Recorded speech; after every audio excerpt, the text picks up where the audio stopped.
Imagine selling everything you own to move to a tropical paradise, a booming capital city, fertile lands and rivers practically shining with gold. In 1822, hundreds of British families did exactly that. They boarded ships to a promising new country called Poyais. But when they arrived, they didn't find a city. They didn't find gold. They found a death trap, because the country of Poyais didn't exist. Welcome to Crimes of the Past, where history isn't made of heroes, but of outlaws, impossible scams, and the dark secrets your textbooks decided to erase. Today we unearth the deadliest real estate con in human history. Enter Gregor MacGregor, a Scottish general who suddenly arrived in London's high society wearing a dazzling, exotic uniform. He claimed he wasn't just a soldier, he was the Cazique, or Prince of Poyais, a newly independent, incredibly wealthy nation in Central America. And London bought it completely. You see, MacGregor didn't just tell a lie, he built an entire fictional universe.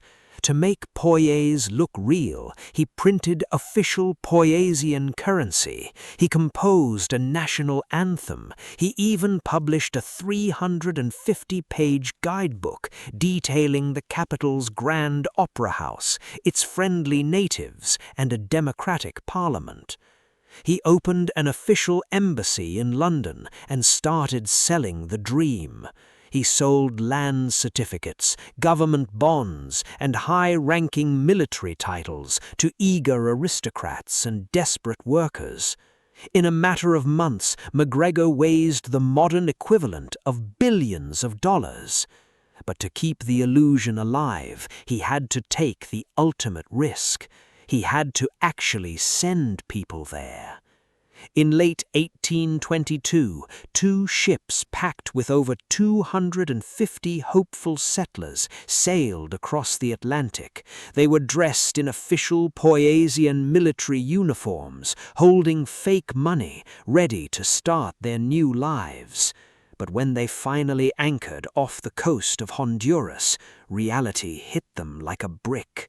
There was no opera house, no harbor, no roads, just a brutal, mosquito-infested, impenetrable swamp. They had been dropped in the middle of a deadly jungle with nowhere to go. Disease and starvation struck almost immediately. Out of the 250 settlers, over 2/3 died in the mud, clutching worthless pieces of paper. By the time a passing ship rescued the few emaciated survivors and brought the horrific truth back to London, MacGregor was already gone. He had quietly packed his bags and fled to France, where, incredibly, he tried to run the exact same scam all over again. The man who orchestrated the most elaborate and deadly fraud of the 19th century never faced true justice. He eventually died peacefully in South America, taking his fictional kingdom to the grave. It just goes to show that the greatest weapon a criminal can wield isn't a gun or a sword, it's a promise.